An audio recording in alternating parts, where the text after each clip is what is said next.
수요 말씀 묵상, 오늘은 10월 8일 25년입니다. 함께 기도하시겠습니다. 우리를 창조하시고 우리의 아버지 되시는 하나님 아버지, 지난 3일 동안도 우리를 지켜주시고 인도하신 하나님의 은혜에 감사합니다. 세월 지나갈수록 더욱더 우리가 고백하는 것은 주님의 은혜가 아니고는 우리가 살 수 없는 존재라고 하는 것입니다. 주님의 은혜를 구합니다. 하나님, 우리와 함께하여 주시고 넘치는 은혜로 우리에게 부어주시옵소서. 우리가 수요 말씀 묵상을 통해서 주님을 더 알고 주님을 더 가까이 하는 이 시간 될 수 있도록 주여 은혜를 베풀어 주시옵소서. 말씀을 통해서 우리가 하나님의 사람이 되고 하나님이 원하시는 교회 공동체가 되기를 소원하며 예수님의 이름으로 기도합니다. 아멘. 오늘의 말씀은 느헤미야 2장 1절부터 10절까지의 말씀입니다. 함께 읽겠습니다. 아닥사스 왕 20년 니산월에 나는 왕에게 술을 따르는 일을 맡았다. 왕에게 술을 따라 드리는 어느 날 왕께서는 나의 안색이 평소와는 달리 좋지 않은 것을 보시고는 안색이 좋지 않구나, 아픈 것 같지는 않은데 무슨 걱정되는 일이라도 있느냐 하고 물으셨다. 나는 너무나도 황공하여 임금님 만수무강하시기를 빕니다.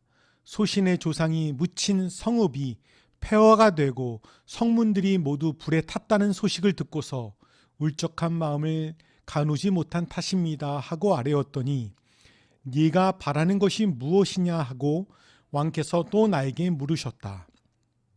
나는 하늘의 하나님께 기도를 드리고 나서 왕에게 말씀드렸다. 임금님께서 좋으시면, 임금님께서 소신을 좋게 여기시면 소신의 조상이 묻혀 있는 유다의 그 성읍으로 저를 보내주셔서 그 성읍을 다시 세우게 하여 주시기를 바랍니다. 그때에 왕후도 왕 옆에 앉아 있었다.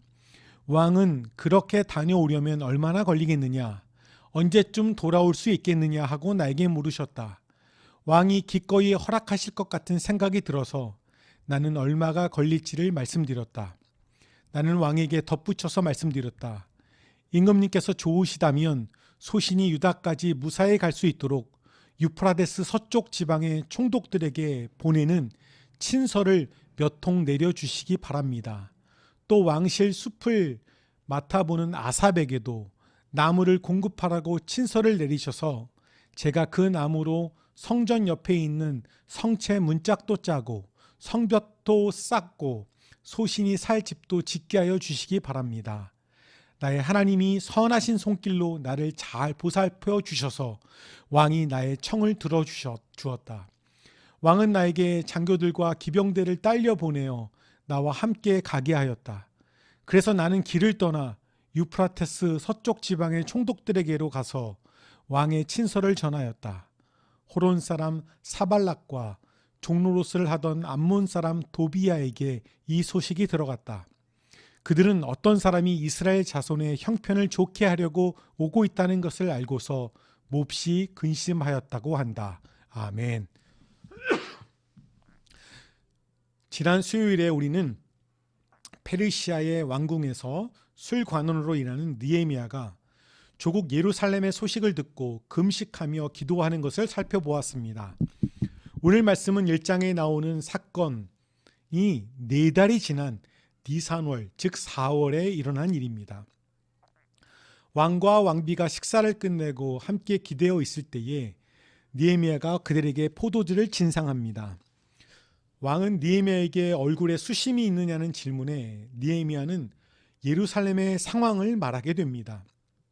그때 그러면 얘가 무엇을 원하냐는 왕의 질문에 먼저 잠시 기도를 합니다. 여기서 우리는 기도의 첫 번째 원리를 발견하죠.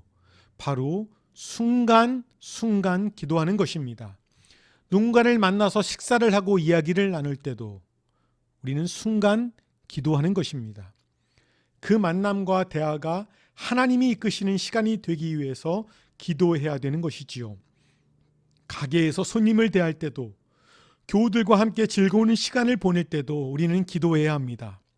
그 모든 상황과 시간들을 통해 하나님을 기쁘시게 하고 서로에게 은혜와 덕이 되는 시간 되기를 위해서 우리는 기도합니다.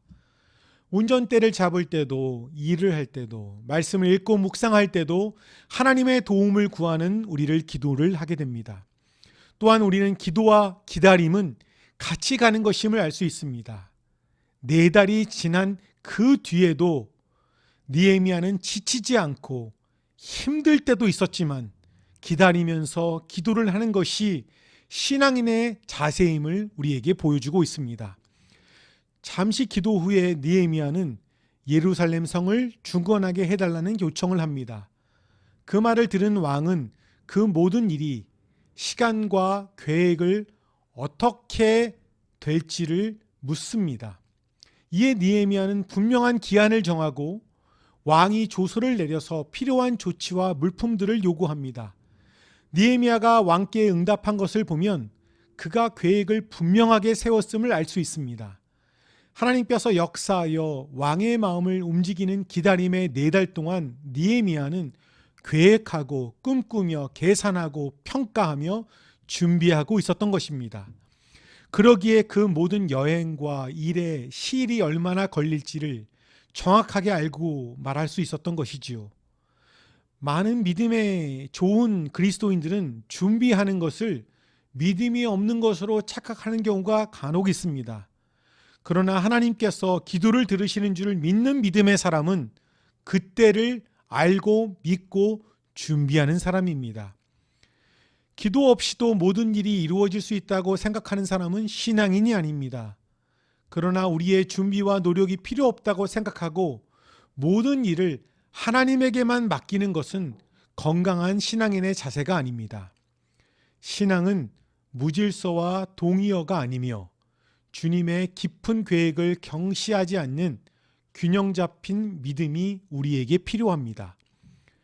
왕은 기꺼이 느헤미야를 보냈고 그가 요구한 것들을 들어주었습니다. 조서를 내려 통과할 수 있게 하였고 영문의 문과 성곽과 거할 집을 위하여 들보 제목을 주게 하였던 것입니다. 어떻게 이런 일이 가능했을까요? 오늘 본문은 하나님의 손이 그와 함께 하였기 때문이라고 말씀합니다. 하나님께서 페르시아 왕의 생각과 마음을 바꾸셔서 하나님의 일을 할 수 있도록 하게 하신 것입니다. 사람의 마음을 변화시키는 것은 하나님의 특기임을 볼 수 있습니다. 그 사람이 아무리 높은 자리, 중요한 자리에 있다 하더라도 하나님이 마음을 변하게 하시면 변하지 않을 것 같은 사람의 마음이 변하게 됩니다. 우리의 마음이, 우리의 심령이 변화되길 원하십니까? 믿음과 소망과 사랑과 감사와 기쁨 가운데 거하기를 소원하십니까? 그것을 위해 기도하시면 선하신 하나님이 우리의 마음과 생각과 심령에 은혜를 주셔서 변하게 하실 것입니다. 또한 하나님에 의해 변화를 받았으면 하는 사람이 옆에 있습니까?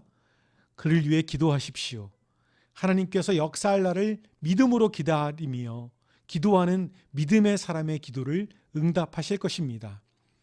9절에 보면 느헤미야는 강서편 지역을 방해받지 않고 통과할 수 있었습니다. 또한 자신이 요구하지 않았던 추가 지원을 왕으로부터 받는 은혜를 받게 됩니다.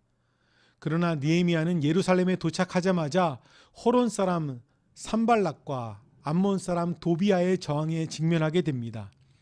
이들은 느헤미야가 이스라엘 자손을 위해 제공하려는 원조에 불만을 가지고 있었습니다. 기도의 사람이라고 반대가 없는 것이 아니지요.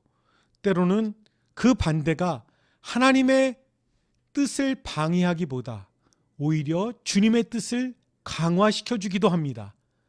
우리가 먼저 하나님의 뜻을 분별하여 살아가는 주의 백성 되기를 축복합니다. 함께 기도하시겠습니다. 사랑의 하나님, 우리가 기도하면서 지치지 않게 하여 주시고 주님의 때를 기다리며 기도하도록 인도하여 주시옵소서. 모든 상황에서 주님께 간구하게 하여 주시고 주님께서 이루어 주실 것을 믿고 준비하도록 우리의 믿음을 강하게 하여 주시기를 간절히 소원합니다. 하나님의 손이 역사하실 때 도무지 변하지 않을 우리의 마음도, 우리의 심령도, 우리의 가족도, 우리의 상 같은 문제도 변화되고 해결될 줄 믿습니다. 그 믿음으로 기도하는 우리 되기를 원합니다. 나머지 3일간도 성령 충만하여 주님의 기쁨이 되길 소원하며 예수님의 이름으로 기도합니다. 아멘.